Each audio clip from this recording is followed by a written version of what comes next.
When it comes to modding in Far Cry 3, there are 3 or 4 big compilation mods that might be worth your time in terms of installing, and in this video we're going to have a look at one of those contenders. This is the 30 Days mod by Pandora X357. He's got a load of things that are unique to this mod only, and in this video I'm going to be telling you all about them. So you know what we got to do.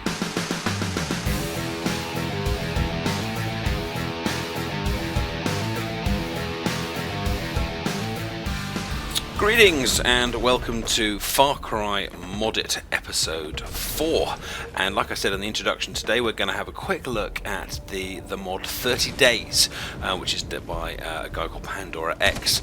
Now while I rewind the video we watched in the intro and have a look at the build up to it, I just want to tell you some of the gameplay tweaks that we've got in this mod. First of all, the pirates have been really beefed up in terms of their sensitivity.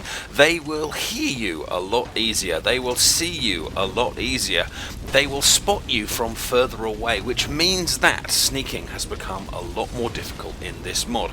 Therefore, any distractions you can get, just like that tiger sneaking into camp or that inferno going on over there, are incredibly valuable, as the more distracted they are, the more likely you are to be able to sneak up on them. And I found this mod has forced me to an extent, come a little bit out of my comfort zone and kind of try and set up some more chaotic circumstances to fight in, rather than the one knife, one kill approach perhaps I had been doing before. There's a whole load of new textures in this mod.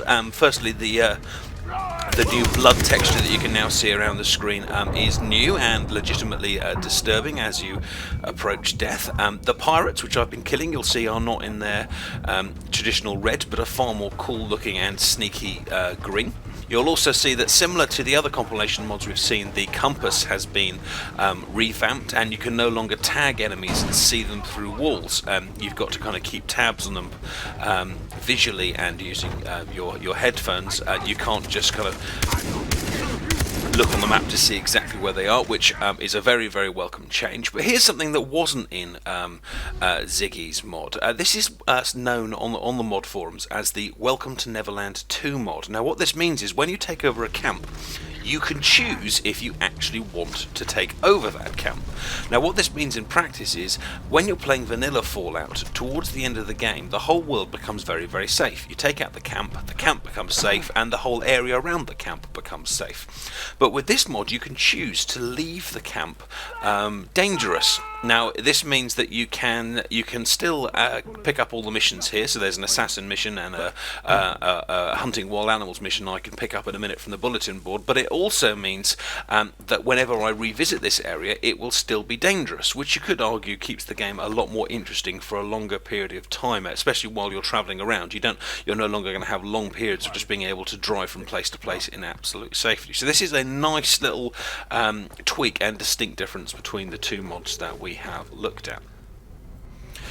Another big plus of this compilation mod is that it includes the sub-mod Gun Realism by Panzerjäger 1943.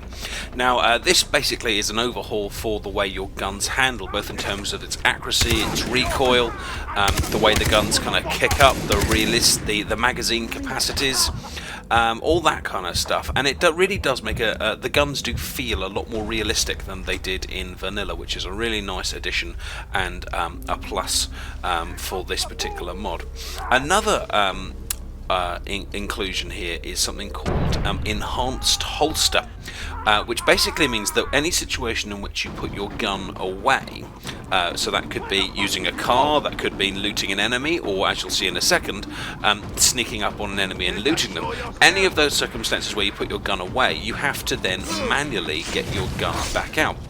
Of course, if you forget to do this, this means you are without gun, but it's realistic, isn't it? You can't knife someone and hold your gun at the same time. You can't drive a car and hold your gun at the same time. So the idea is that whenever you do any of these activities, the game kind of automatically holsters your gun, and you've got to remember to get it back out. It's a nice little realistic tweak, but one of the other nice things about this mod is that a lot of these factors are optional. Pandora has correctly recognised that no two players are the same and everyone has different preferences. So if you go to the download page for this mod, you'll actually see that there are many versions of this mod which actually include different combinations of the features in it. So for example, some versions of the mod will have a more complete compass, some will have no compass at all, some will have this enhanced holster that I discussed, some won't, some will have fog of war, some won't, some will use this realistic weapons, some will use legit guns. And this means that you can, within the package, you have choices about which mods you want to include or which versions of the mods you prefer. This does mean there are a lot of versions of the mod to choose from, but it also means you can customize the experience to what you personally like, which I think is a good thing. Another big plus of this mod is the inclusion of 4Ace's texture pack. 4Aces is a well-known texture modder from Fallout, and you'll see as I change here between the two modes that his version drastically improves lots of the textures. You'll see here the darker rocks, the far more refined wood, the high definition ground hair. He's done a huge amount of work fixing the seams between the textures, improving and optimizing the diffuse, specular and normal maps.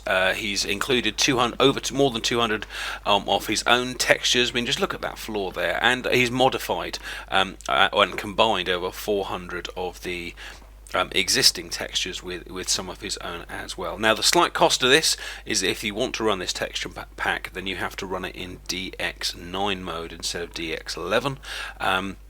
So you've got to think about whether you want to sacrifice those kind of extra features for this high definition pack. But I'm sure just by looking around here you can really see the big difference that using 4Ace's texture pack really does make to the game.